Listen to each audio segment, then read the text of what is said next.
Bienvenidos a Diálogos Cardón. Estamos en la Bolsa de Madrid, en el plató de estrategias de inversión, y hoy me visita Sara Comenge, que es la CEO de una ONG.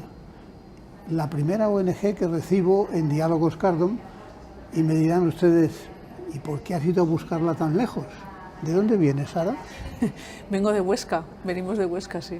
O sea que en Huesca también hay ONGs importantísimas. Sí, las hay, sí. En Huesca también pasan cosas interesantes. Pasan cosas interesantes, sí, ¿verdad? Sí, sí. ¿Por qué no nos cuentas un poco lo que es Valentia? A mí me fascinó, cuando estuve visitándola me sorprendió el tamaño y la cantidad de cosas que hacéis. Cuéntamelo un poco. Sí, Valentia es una fundación sin ánimo de lucro en la que prestamos apoyos y buscamos oportunidades para personas con discapacidad intelectual, trastorno del espectro del autismo y otros trastornos del desarrollo. Llevamos 60 años trabajando en la provincia de Huesca.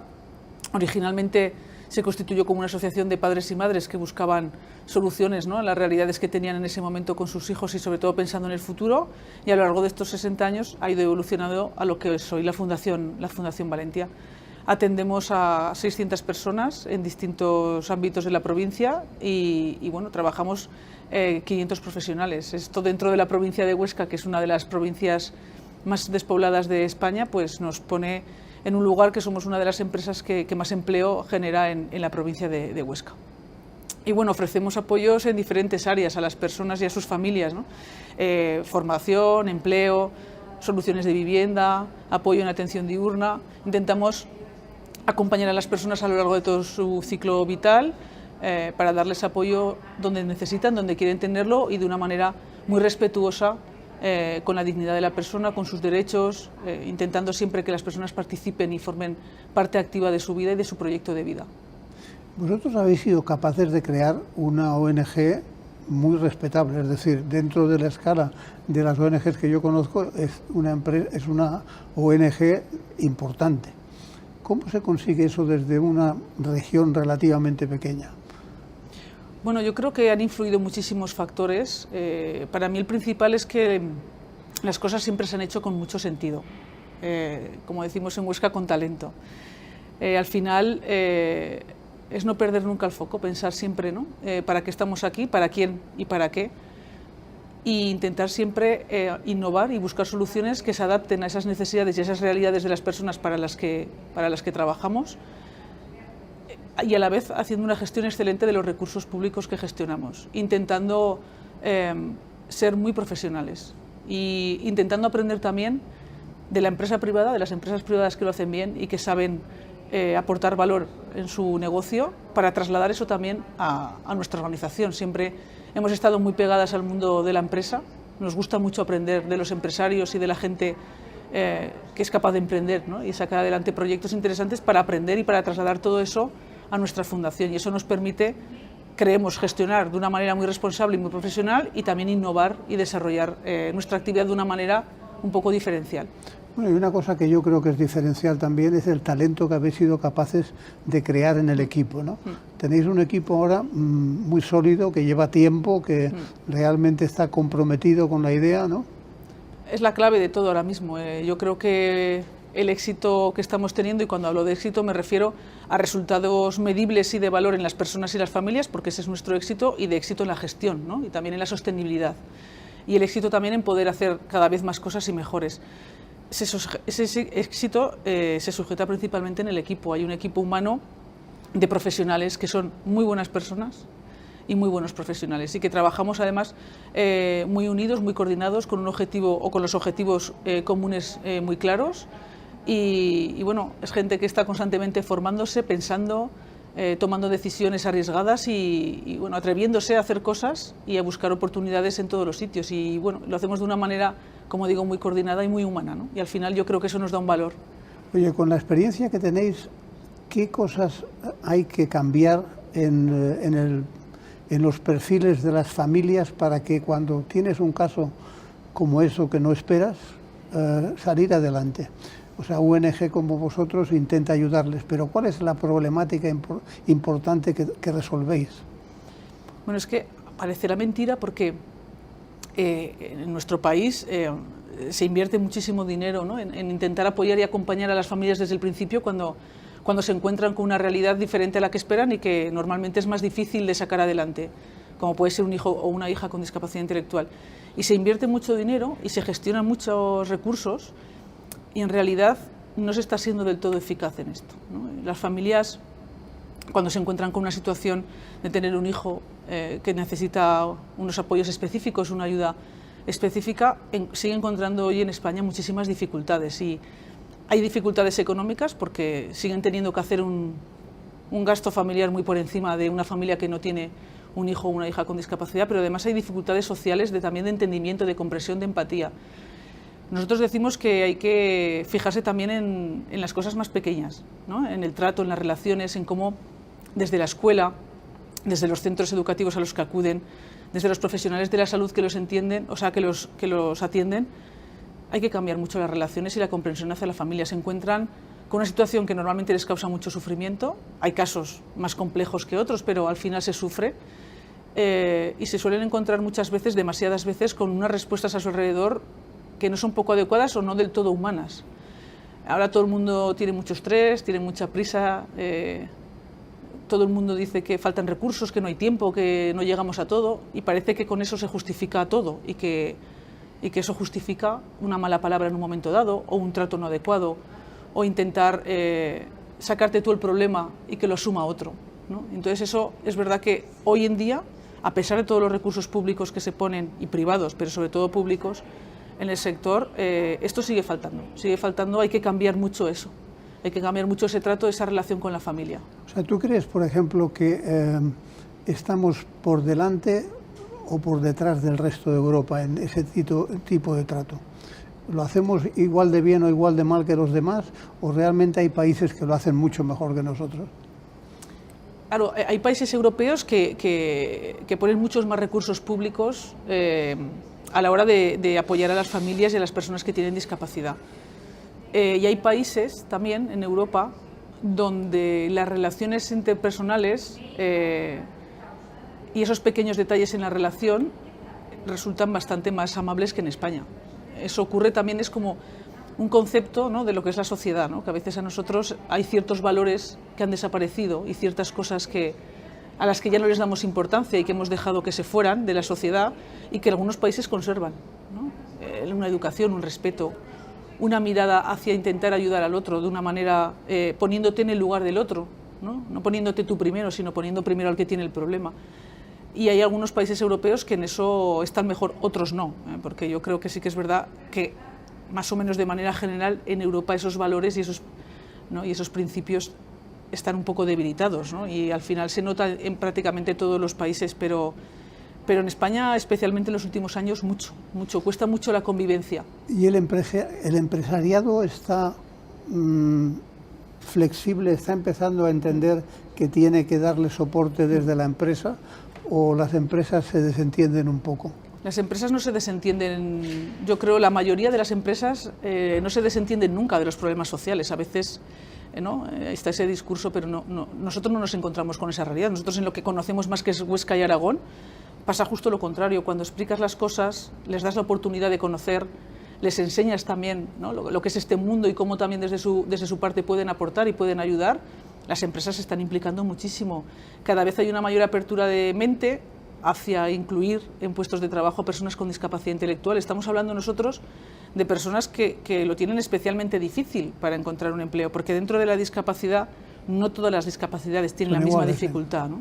Y las personas con discapacidad intelectual en este caso son consideradas de especiales dificultades para la inserción, porque lo son, y cuesta mucho, no solamente que encuentren un empleo en empresa ordinaria, sino que además lo mantengan en el tiempo. Y nosotros lo que nos estamos encontrando es una voluntad y unas ganas de aprender y de incluir por parte de los empresarios en general muy alta, pero hay que acompañar, hay que apoyar, hay que estar con las empresas, hay que ofrecerles apoyo a lo largo de todo el proceso. Tienen que saber que estás ahí cuando surgen las dificultades, porque surgen, y tienen que entender y tienen que conocer. Pero si todo ese proceso se hace bien, nosotros lo que nos estamos encontrando es un cambio en los últimos años muy fuerte, un cambio que también hemos provocado nosotros al hacer esa labor, y que las empresas están acogiendo muy bien. Oye, y toda la experiencia que habéis desarrollado, ¿estáis pensando en hacer algo más allá de vuestras fronteras? ¿Estáis pensando en hacer cosas en Madrid, en Barcelona, en otros sitios? no está en nuestro ADN y es verdad que nuestro ámbito de actuación siempre ha sido Huesca y la provincia de Huesca y mantenemos un poco ese espíritu también porque uno de nuestros objetivos, que también está en nuestro ADN, es llegar ahí donde están las personas. Y la provincia de Huesca tiene pocas personas, pero tiene mucho territorio. Hay una dispersión poblacional muy alta y ya nos cuesta mucho esfuerzo llegar a atender a cada persona ahí donde está y donde quiere permanecer. Y nuestro principal objetivo es atender en la provincia de Huesca. Al final, cada vez todo es más global y sí que es verdad que seguramente cosas que se hacen en Valencia y formas de trabajar que se están haciendo en Valencia cada vez, ¿no?, tienen más eco también en Aragón y en España. Y de alguna manera eso también nos permite llegar fuera de Aragón y de Huesca sin buscarlo. A veces pasa que llegas a la gente casi sin buscarlo.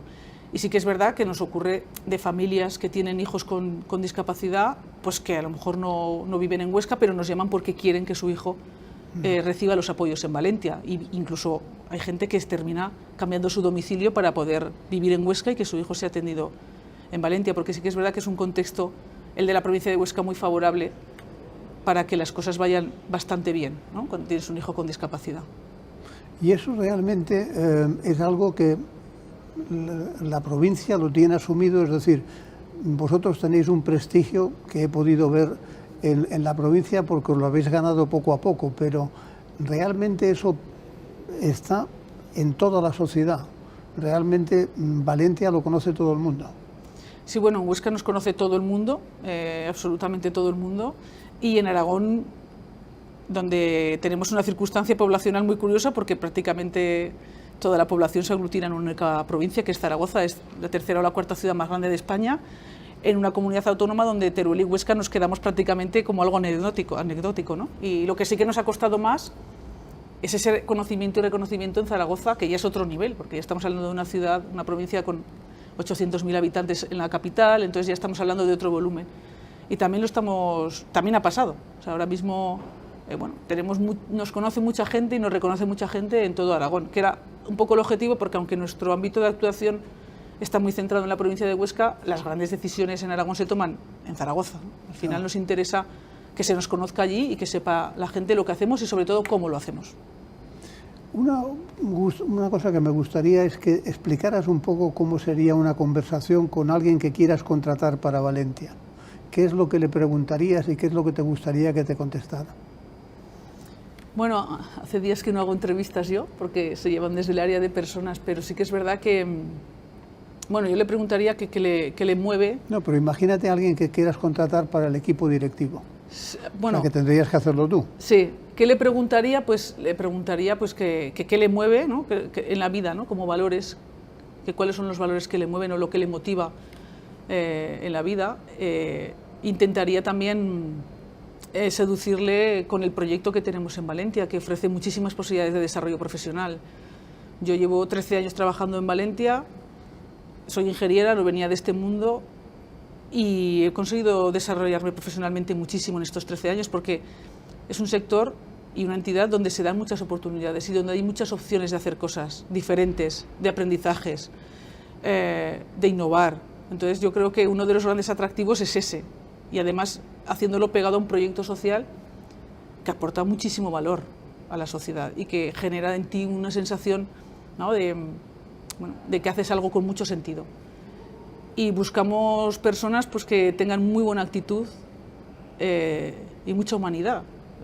Yo recuerdo una conversación que tuve contigo y con María, que decía María que teníais gente extraordinaria entre la gente con la que trabajáis. ¿Eso cómo sucede? ¿Sucede que hay gente que a pesar de tener una minusvalía tienen unas prestaciones intelectuales diferentes, que son muy buenos en unas cosas? Ocurre eso totalmente. Totalmente, ¿no? Sí, hay tenemos compañeros con discapacidad intelectual, porque en Valencia trabajan 100 personas con discapacidad intelectual en nuestro centro especial de empleo, 80 y pico. Y luego tenemos personas con discapacidad intelectual que se están formando con nosotros, que ya vemos que tienen un potencial tremendo en muchas áreas. Al final tienen discapacidad intelectual, pero tienen capacidades también, ¿no? Una cosa no quita la otra.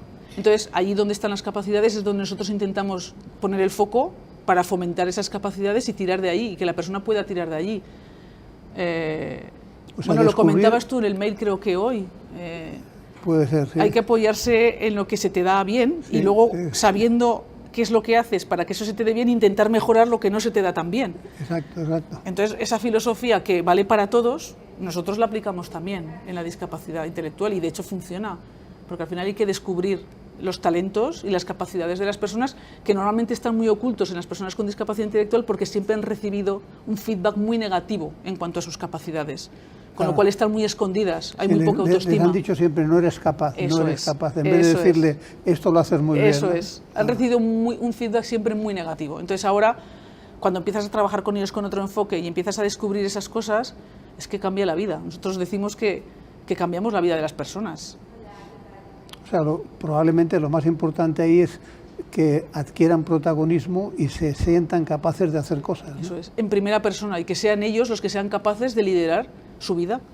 Hay gente que lo tiene más complicado porque tiene más discapacidad, pero hay muchas personas que con los apoyos necesarios y con las oportunidades necesarias son capaces, por supuesto, de tener un empleo, por supuesto, de vivir de manera autónoma, incluso de tener una familia, ¿por qué no?, y de crear una vida, pues, en convivencia con el resto de las personas y con un protagonismo absoluto de su propia vida. ¿Cuál es tu gran proyecto para Valentia en los próximos 5 años? ¿Tienes alguno o tienes muchos pequeños? Tenemos en mente y en papel bastantes proyectos, ¿no? Cuando hicimos la gala del 60 aniversario en noviembre, una de las cosas que yo dije fue que a mí me gustaría que Valentia lidere bueno, todo lo que tenga que ver con la innovación y la tecnología en nuestro sector, porque estamos en una situación que lo permite.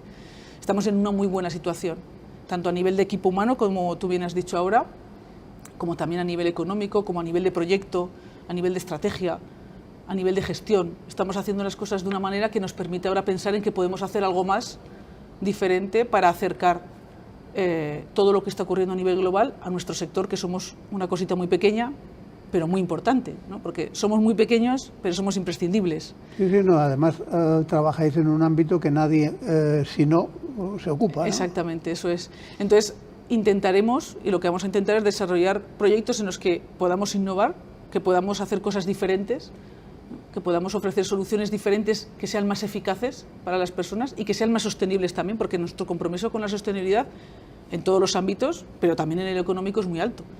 Al final, todos los servicios tienen un coste alto social que pagamos entre todos, y nuestro compromiso con eso es muy alto. Entonces, creemos que la tecnología puede tener un papel importante y que una adecuada aplicación de la tecnología en nuestro sector puede dar más oportunidades a las personas para gozar de más autonomía, de más protagonismo en sus vidas, y a la vez con mejores resultados y también con más sostenibilidad. Entonces, estamos estudiando varios proyectos que tienen que ver con la aplicación de la tecnología en diferentes ámbitos en nuestro sector.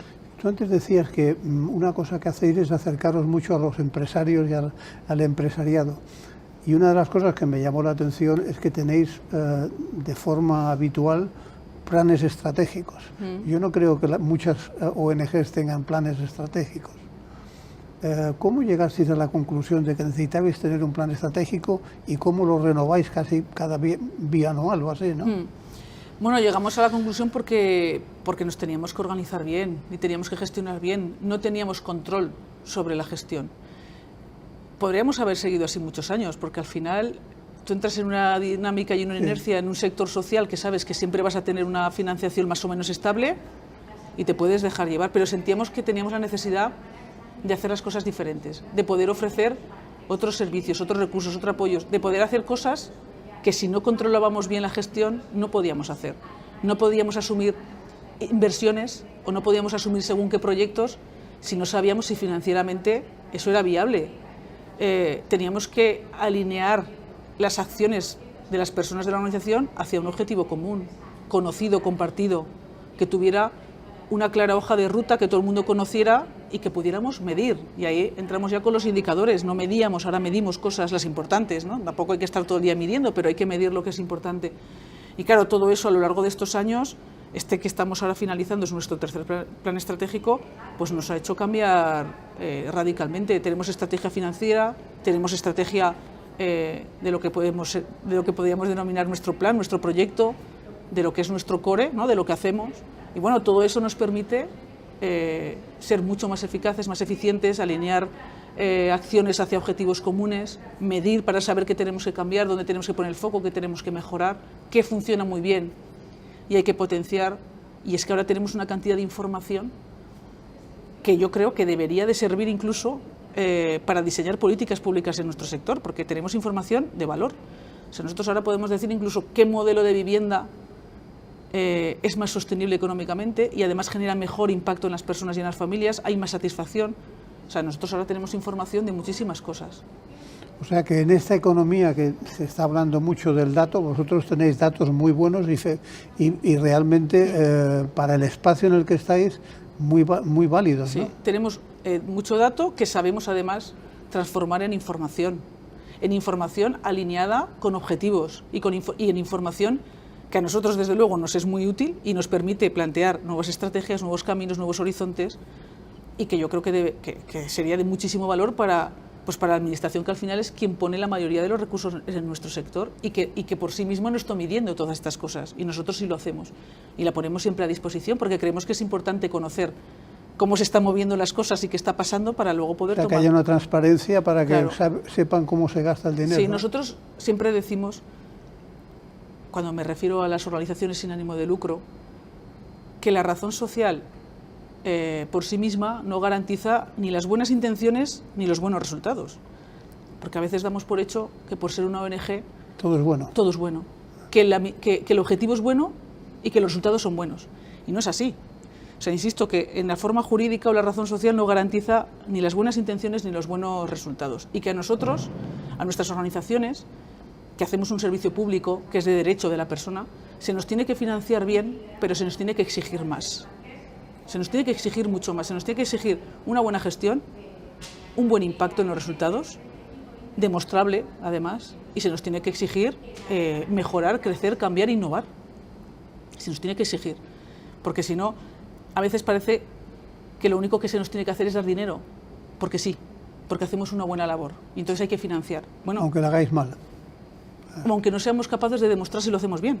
Exacto. Entonces yo creo que todo eso tiene que cambiar en España, en el sector, porque si no nos estamos equivocando. Y porque además todo eso hace que se pierda mucho valor de resultado en las personas. Las personas con discapacidad intelectual, en nuestro caso hablando de personas con discapacidad intelectual o trastorno del espectro del autismo, pueden recibir mucho más si las cosas se hacen bien de base. No. Entonces, no hacerlo bien de base ya no solamente es que económicamente sea mucho peor, es que además de impacto real en las personas es mucho menor. Tú decías antes que eras ingeniera, que eres ingeniero, y que, sin embargo, en Valenti has encontrado un propósito vital. ¿Qué le dirías a un ingeniero que está pensando si trabajar con una ONG? ¿Qué le recomendarías? ¿Qué tipo de ONG debe de buscar? Debe buscar una ONG que le permita hacer cosas y que sea una ONG con la mente abierta y con gestión empresarial, que sea una ONG en la que realmente vaya a aportar o pueda aportar su formación como ingeniero, que no tiene por qué ser específicamente hacer proyectos, ¿no? O hacer planos, pero sí que la formación de ingeniería te constituye la manera de pensar de una manera determinada y cómo funciona tu cabeza cuando tomas decisiones, que es muy útil en organizaciones que te permiten hacer cosas. Exactamente, usarlo, eso es. Entonces, estaría muy bien que entraran más ingenieros en el tercer sector, pero si les dejan hacer esas cosas para las que se han formado y que son capaces de hacer. Y te puedes desarrollar muchísimo porque desarrollas competencias que en otros sectores de la ingeniería más estancos y más dedicados a la ingeniería no puedes desarrollar. Y aquí sí. Entonces, bueno, yo creo que allí se gana por las dos partes, gana el ingeniero, gana la ONG. Ahí hay una ganancia doble por los dos lados que a mí me parece fantástica y es una oportunidad. Es una oportunidad si el sitio se presta. Es adecuado, claro. Eso es. Oye, pues simplemente para terminar, ¿qué le dirías a la gente sobre Valentia? Una o dos frases sobre Valentia o sobre tu experiencia con una ONG como Valentia. Bueno, pues que en las organizaciones como Valentia, en Valentia es un sitio en el que intentamos y trabajamos mucho y con mucho compromiso, con mucho esfuerzo, como decía antes, con mucha actitud y con mucha humanidad, para que las familias y las personas con discapacidad y sus familias también encuentren respuestas, encuentren apoyo, encuentren acompañamiento, empatía y encuentren la manera de sufrir menos o de dejar de sufrir y de poder desarrollar una vida en convivencia con el resto de la sociedad. Fenomenal, Sara, pues muchas gracias por tu visita. Muchas gracias.